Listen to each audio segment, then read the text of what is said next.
Filipina telah mengurangi peraturan penjarakan sosial bagi sektor pengangkutan awam. Jabatan Pengangkutan Filipina menyesuaikan piawaian jarak fizikal hingga 0.75 meter dari 1 meter. Protokol kesihatan seperti penggunaan sungkup muka dan pelindung muka akan tetap dikuatkuasakan. Sebilangan penumpang bagaimanapun berhati-hati bahawa jarak yang dikurangkan dari penumpang lain mungkin meningkatkan risiko mereka menghidap wabak COVID-19. Doktor juga memberi amaran langkah baru itu boleh mencetuskan peningkatan kes COVID-19. Menurut Ketua Pembaharuan Kesihatan dan bekas penasihat pasukan petugas pandemik Filipina, Dr. Tony Lechon, langkah yang dibuat adalah sangat berisiko dan membimbangkan. Namun Jabatan Pengangkutan Filipina tetap dengan keputusan mereka. Pihak berkuasa Filipina turut mempertahan keputusan berkenaan namun berjanji akan mendengar dan bersumpah untuk mendengar apa jua amaran dari pihak kesihatan. Pertubuhan Kesihatan Sedunia telah menggesa orang ramai untuk menjaga jarak sosial sekurang-kurangnya 1 meter untuk menghindari penyakit coronavirus.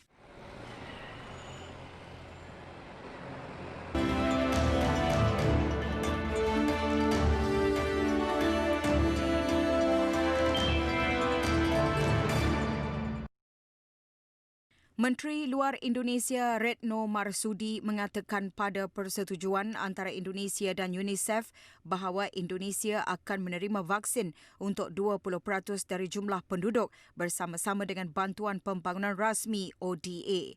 Kerajaan Indonesia juga secara aktif meminta akses yang sama terhadap vaksin yang selamat. Menteri Luar Indonesia juga meramalkan bahawa vaksin yang diperoleh dari laluan multilateral akan tersedia pada tahun 2021 dan menjangkakan bahawa harga vaksin yang diperoleh melalui program ODA akan jauh lebih berpatutan berbanding sebelumnya.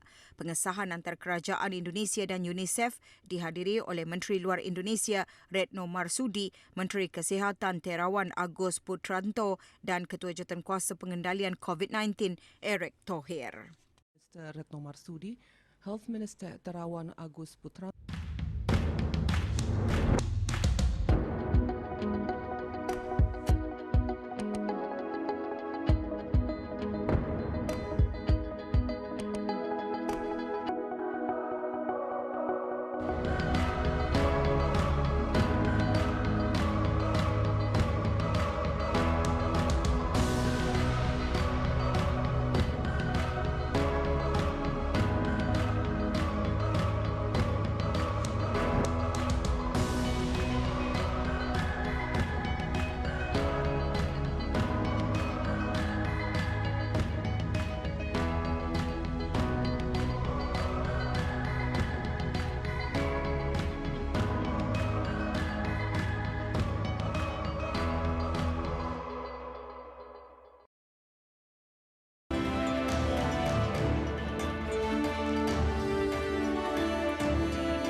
Pusat Pendidikan Profesional dan Berterusan PACE dari Universiti Utara Malaysia dengan kerjasama penyelidik dari Kumpulan Penyelidikan Pencemaran Laut dan Ekotoksikologi OPEC, Universiti Malaysia Terengganu telah mengadakan program pembersihan pantai di Pantai Tok Jembal di Kuala Nerus, Terengganu pada Sabtu lalu.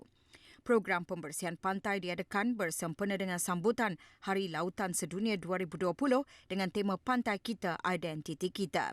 Lebih daripada 250 peserta dari agensi kerajaan, badan bukan kerajaan NGO, pelajar-pelajar universiti dan masyarakat tempatan mengambil bahagian dalam program berkenaan. Sebanyak 542.5 kilogram sampah dikumpulkan di sepanjang garis pantai yang merangkumi 1 kilometer dalam masa kurang dari 1 jam. Antara barang atau sampah yang dikutip ialah seperti topeng muka, botol plastik, pembungkusan makanan, kertas dan gelas.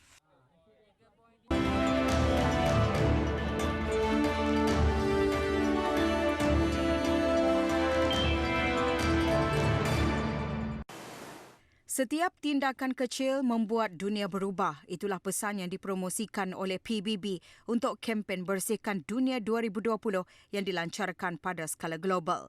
Salah satu aktiviti yang digalakkan adalah pengurangan, rawatan dan kitar semula sampah plastik yang merupakan masalah persekitaran. Syarikat Saham Bersama Teknologi Alam Sekitar 3R di wilayah Bang Min merupakan salah satu perusahaan pertama yang berjaya di wilayah utara mengitar semula lebih dari 400 tan manik plastik dan hampir 30,000 tiub teras plastik setiap tahun. Operasi mereka telah membawa manfaat ekonomi dan alam sekitar yang menyumbang untuk mengubah persepsi masyarakat terhadap sampah.